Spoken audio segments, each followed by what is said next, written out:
Hello and welcome. इस video में हम डिस्कस करेंगे BA second semester major English का फर्स्ट यूनिट लिटरेरी टर्म्स। उसमें है एक लिटरेरी टर्म जिसका नाम है आयरनी। आयरनी क्या होता है? आयरनी जो है एक ऐसा फिगर ऑफ स्पीच है, एक ऐसा लिटरेरी डिवाइस है जो पोइट यूज करता है ये बताने के लिए जो एक्चुअली वो बोलता है उसका टोटल अपोजिट मीनिंग होता है। मतलब जो पोएट बोलता है वो मीनिंग नहीं होता, उसका टोटल अपोजिट मीनिंग होता है, वो है आयरनी। जब आप कुछ बोलोगे उसका टोटल अपोजिट है, मीनिंग होता है उसका, जो बोलोगे वो मीनिंग नहीं होता, उसका टोटल अपोजिट मीनिंग होता है, वो होती है आयरनी। इसका मतलब आपने आयरनी यूज की। अब हम डिटेल से पढ़ते हैं। Irony is a literary device or way of speaking in which there is a difference between appearance and reality. जो दिखता है, जो सच है, उसमें टोटल डिफरेंस है। जो अपेयर होता है, अपेयर मतलब दिखता है, और जो सच एक्चुअल में है उसमें टोटल डिफरेंस होता है। और what is said and what is meant, जो बोला जाता है और जो उसका एक्चुअल मीनिंग है वो टोटल डिफरेंट है। और what is expected and what actually happens, और क्या जो एक्सपेक्ट किया जाता है और जो उम्मीद की जाती है कि ऐसा होगा, मैं उसके टोटली अपोजिट होता है, वो होती है irony. It's often used to create humour, surprise और एम्फसाइज अ पॉइंट। ये इसलिए यूज किया जाता है एक मजाक बनाने के लिए, एक मजाक मजाक दिखाने के लिए, पॉइंट में सरप्राइज करने के लिए, या किसी पॉइंट पे एम्फेसाइज मतलब स्ट्रेस देने के लिए। आयरनी ये एक ऐसा पोएटिक डिवाइस है जो एक्चुअली पोएट जो बोलता है, पोएट वो उसका मीनिंग नहीं होता, वो लिटरल मीनिंग होता है। असल में इसका रियल मीनिंग उसका टोटल अपोजिट होता है। ठीक है। टाइप्स ऑफ आयरनी, कौन कौन से टाइप्स हैं? इसकी तीन टाइप्स हैं। पहली टाइप है वर्बल आयरनी। वर्बल आयरनी वो आयरनी है when someone says something but means the opposite. जब कोई कुछ बोलता है वो मीनिंग नहीं होता, उसका टोटल अपोजिट मीनिंग होता है, ये हमेशा सरकास्टिक होता है। It's pouring rain and someone says what lovely weather we are having. अगर बारिश पड़ रही है, कोई बोलेगा क्या जबरदस्त मौसम है, तो क्या जबरदस्त मौसम कहाँ होगा, वो तो बारिश पड़ रही है। तो इसका टोटल अपोजिट है। ठीक है। दूसरा है सिचुएशनल आयरनी। सिचुएशनल आयरनी होता है when the opposite of what is expected happens.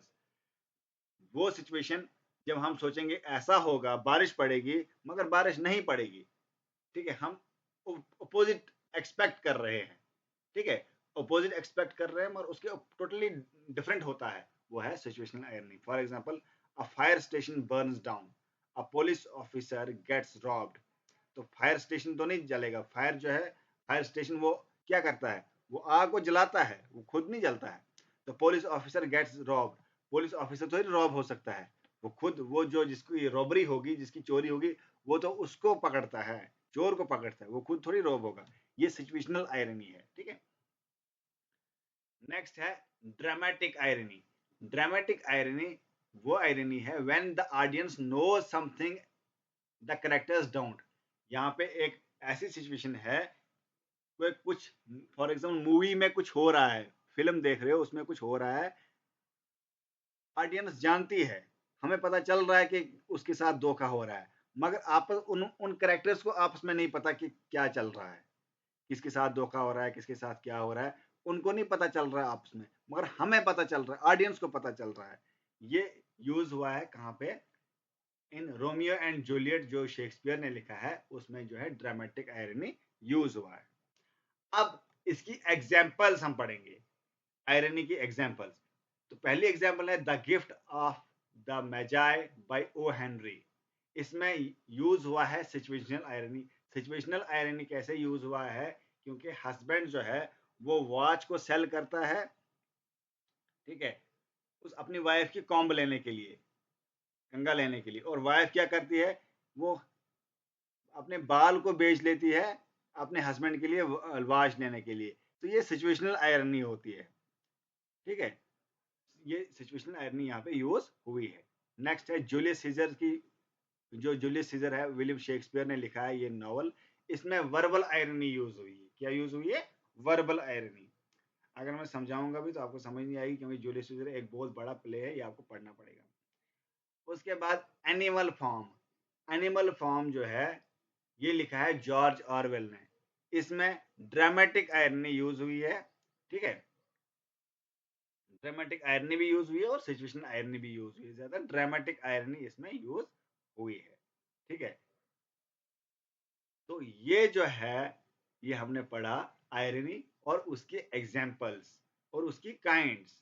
ठीक है, तो ये आपने अच्छी तरह से बार बार देखनी है इस वीडियो को, आपको कंप्लीट समझ आ जाएगी। और यही जो मैंने नोट्स दिए हैं इनको ही एग्जाम में लिखना है, तो मार्क्स आपको अच्छे मिल जाएंगे। तो बाकी पढ़ेंगे हम नेक्स्ट वीडियो में। इस चैनल को सब्सक्राइब सब्सक्राइब कीजिएगा, क्योंकि इसमें पूरा सिलेबस कंप्लीट करने वाला हूँ मैं इसी पे। सेकंड सेमेस्टर हो, थर्ड हो, फोर्थ हो, फिफ्थ हो, पूरा इस चैनल पे मैं कंप्लीट करूँगा इंग्लिश लिटरेचर का। तो इस चैनल को सब्सक्राइब कीजिएगा और अपने दोस्तों के साथ शेयर कीजिएगा वीडियोज़ को। मिलते हैं नेक्स्ट वीडियो में नेक्स्ट टॉपिक के साथ, तब तक के लिए गुड बाय।